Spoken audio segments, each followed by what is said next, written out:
Now, I'm going to have a chance in just a second to have Chris Palmer come up, and I just want to say from a personal level, I've never met a loan officer or somebody in the mortgage industry who knows more, who is better qualified, and who has the history that Chris has in the mortgage industry.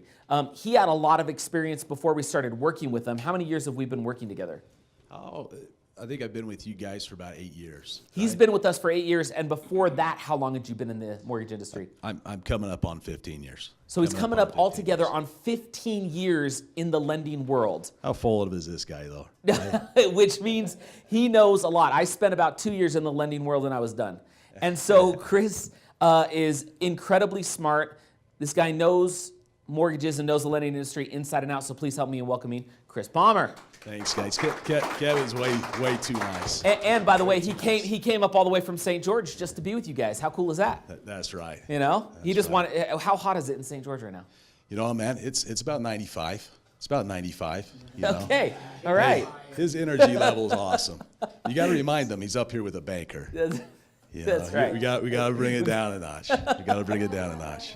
Well, Chris, we wanted Chris to spend some time with you and talk about a few things. Now, I know, so in the early days of the company, when we first started the company, and our job was just to help folks invest in real estate, which hasn't changed. In the early days, I was the one who was very inadequately assisting our clients with the mortgage process. I never quite could grasp it the way that Chris Palmer has. One of the things I could grasp is how difficult that process is.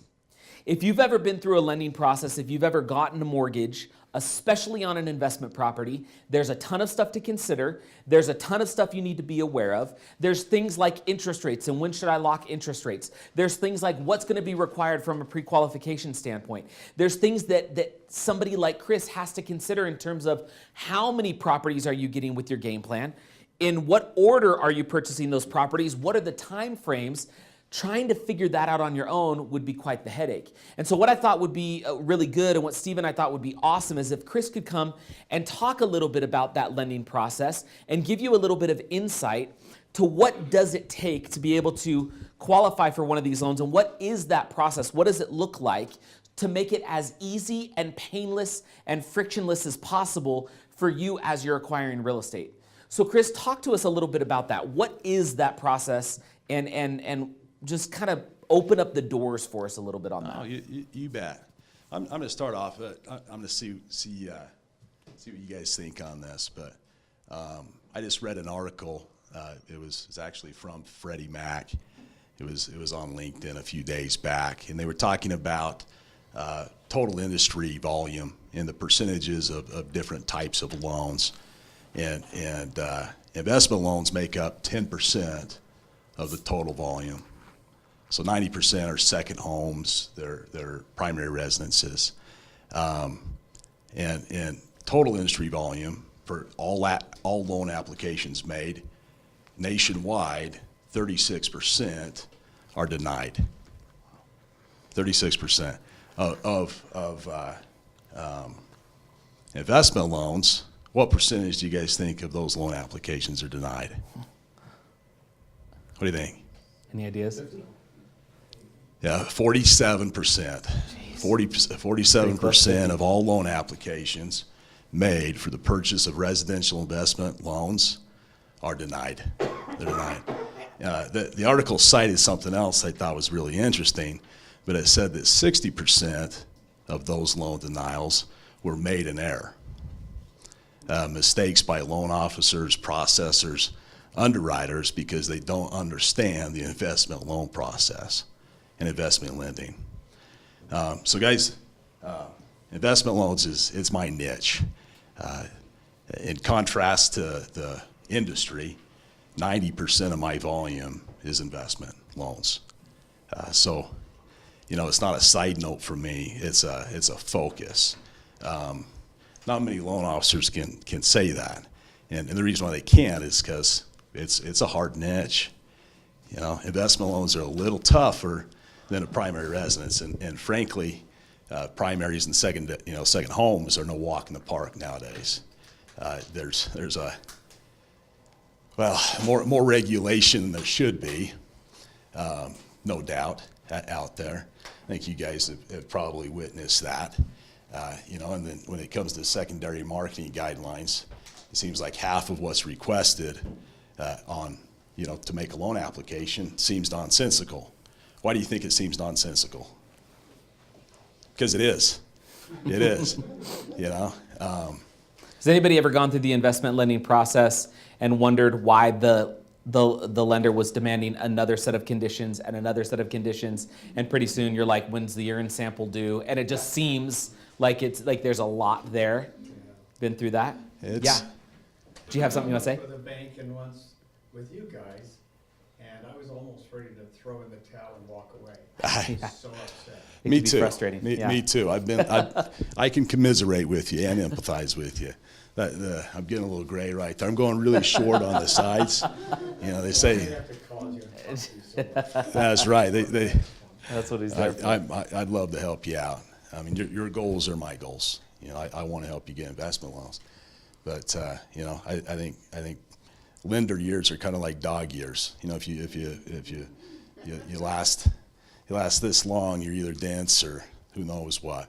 But guys, a few things that you should be aware of, and we've already talked about a little bit, and Kevin talked about it, Brandon did, but real estate is back in a big way, isn't it?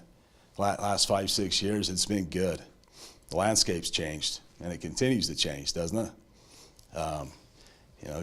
Certainly gone are the days of the fast and easy stated loans, limited doc loans. They don't exist. Nowadays, everything is documented. Take it easy, bud. Up to there we go. Everything is documented and verified and then documented again. A short list of some of the items that you're going to have to provide if you make a loan application are personal tax returns for 2 years, all pages and schedules. You leave out one of the schedules, I can tell it should be there. I've got to ask you for it. K1's listed on your Schedule E. But hey, Chris, listen, it's an investment, and I'm a minority interest holder. I only own 0.022% in that business. Why do I have to provide the K1? Well, because the secondary market requires it. Federal regulation mandates that I get that K1 from you. So it's a pain for you. I get it, but just realize that there's a reason why we ask for everything. Other things you've got to provide. 2 months bank statements, business bank statements. How many business bank statements do you have to provide, do you think? If you apply for a loan, you want to use business assets. Like 2 years worth or something? 6 months. 6 months. What else do you have to do to use business assets? Statement of cash flows. Kind of a lot of work. So if you can avoid using business assets, it'd probably be a good idea. It'll save you some time and hassle. Guys, what about large deposits? Should you go sell your gold and throw the money in your account right before you go get a loan? Yeah, we figured that out. Yeah. You have to say where every single penny comes from. That's right. They've got to document it. And a lot of that actually comes from the Patriot Act. I don't know if you knew that, but has to do with money laundering. Guys, they make us as lenders. They essentially deputize me, Deputy Chris. The bad part is I'm an unpaid deputy. I don't even get paid to do it by the federal government anyway. What's worse is if I mess up, what do? They fine me. Or they might even throw me in jail if I'm lucky. They take me out of my lender misery. But bankers aren't very funny, are they? Yeah, I think I feel like those were all courtesy laughs. Are they not? now you're getting real ones. I'll tell you what. There we go. Talking about painful things. That's right. Everybody's done a loan can relate to that. But guys, listen, I'm joking around, but I say this is my niche. We're good at these. This is my focus. And again, your goals are my goals. And life's about perspective. It's all about how you look at things, right? When I was in the Army, went to Fort Leonard Wood. Kurt can relate. I had drill sergeants, and one of my drill sergeants' favorite mantra was, if you don't care, it won't matter. Perspective, right? So guys, keep the end goal in mind. Keep a positive attitude. Submit and comply with requests. Know that you can't fight the system unless you happen to be maybe a senator or a DC lobbyist, in which case let me know and I'll expedite your loan denial. But the point is you can't fight it. You can't fight it, and it's worth it. Utilizing leverage maximizes your returns. It allows you to diversify into multiple properties instead of putting all of your cash on one property. There's a lot of real benefit to doing that. And yeah, it's a little tough. It can be hard, but you're in good hands. If you guys come to us, you work with my team and I, you've got a really high likelihood of getting approved on a loan. In fact, and I've been tracking this now for about a little over 4 years. But if you pre-qualify with me, there's a 97% chance that you're going to get approved for a loan. 97%. What was the industry again? Do you remember? 47%. I've got a 3%. Pre-qualify with me, we'll get you done. Doesn't mean it's going to be absolutely painless, but who's done a number of these loans? Does it get any easier? Yeah, Okay. it gets easier, but that's because we kind of know what to expect. Sure. Yes, ma'am. It's just because we've already worked through it. Now, each one might require something different or something more, and yet it feels like a pain. Oh, gotta go get more documentation. I've already given him this. How come I have to get it again? But you just, after a while of knowing that that's what's expected, you just kind of, you get a different perspective on it. You're just like, okay, this is just part of the process, and just kind of take it in stride and have a little sense of humor about it. Perspective, and that's right. You got to have a sense of humor in doing loans, and it is about perspective. You guys, it should get easier as you work with my team. Part of it is hey, you're going to be accustomed to the process. The other thing is we're going to build a file on you, and hopefully you'll only have to update a few things as you progress and buy additional properties. Hopefully, we're not having to clarify on new things, at least in the near future. If you wait a year and pre-qualify again, and a lot of things change, your occupation changes, the way you receive your pay changes, sure, it can affect your ability to qualify for a loan. But if you're looking to buy 3 or 4 properties in the next year, and you come pre-qualify with us, we get a plan going for you. We close your first loan. We've got your file. The subsequent loans should be easier as you go. It really should get easier. I want to say one reason it's easier, this is a whole different spin that I wasn't expecting, like, to get this answer in my head, but it's because once we've worked with your team and worked with you, in the beginning, everything's new. Got new relationships you're building. Yeah. As we work with the team, there's a really awesome thing that happens where we build the relationship, and then that foundation of trust is in place. And a lot of times when you're working with new people doing business, you don't know how trustworthy they are. You're kind of like, oh, we're trusting these guys over here because they said these guys are good to work with, and we'll see. And you're kind of testing the waters, right? But once you've worked with you and you feel the integrity, you feel the dedication and the loyalty and all these things, you said, you guys are good, you're good. And we experience that. Then the next time it's like, we don't have to go through any of that stuff anymore, any of those hoops, we already know that part. So the emotional side of it is there's trust in place now.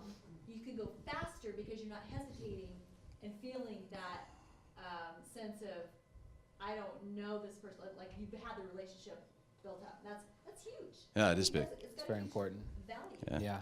Try- One of the things that I think is really beneficial is as you get a game plan and you figure out what your next steps are going to be, and you decide real estate's going to be a part of your portfolio, and you get with your project manager, one of the first things they're going to do is they're going to ask you to put together the file that Chris is talking about. We lovingly refer to it as the mega file, and it is going to be a list of things that you are going to look at, and you're going to go, you've got to be kidding me. How am I going to get all this? Why do you need all this? And I hope that hearing from Chris, hearing from Julia, you understand that there's a very specific reason. Would you rather have a 53% shot or 47% shot of getting approved, or 97% shot of getting approved? And that's why these guys are here. So when we ask you for that information, it's a part of the process. And again, I want you to think of how vital this is.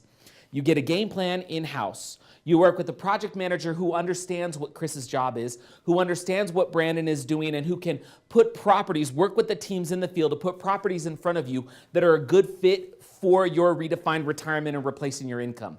They understand the lending process because they've been through it, not as the banker or the lender, but as your advocate through the entire process, so that they can help you put all those pieces together so that when you find the home that you want and you put it under contract, when it goes to Chris and his team, after it's been pre-qualified, you have that 97% shot of getting the approval, which means the home becomes real, the cash flows become real, those tenants whose lives you're helping by getting them into a property, that becomes real, and all of a sudden, that process of replacing your income, one property at a time, all of a sudden becomes a lot more real. And so what I hope you take away from this, and I really appreciate Chris coming and sharing, do you feel like, I know we didn't go real detailed on lending, but do you see how valuable it is to have somebody like a Chris Palmer and his team in your corner if you're doing investment lending? Can you see how important that would be? How many of you want to go find somebody that has rarely done investment loans and roll the dice and hope it works for you? Or would you rather work with somebody who has 15 years of experience? That's why they are part of the DFY team. Because this is a done-for-you process to make it as simple and easy and as frictionless as possible. Real estate's never easy, but that's the direction we try to take you. Not easy, but worth it. I'm just wondering if Chris could take 3 minutes, 2 minutes, and just talk interest rates. Yeah, you bet. Yeah, great. You bet.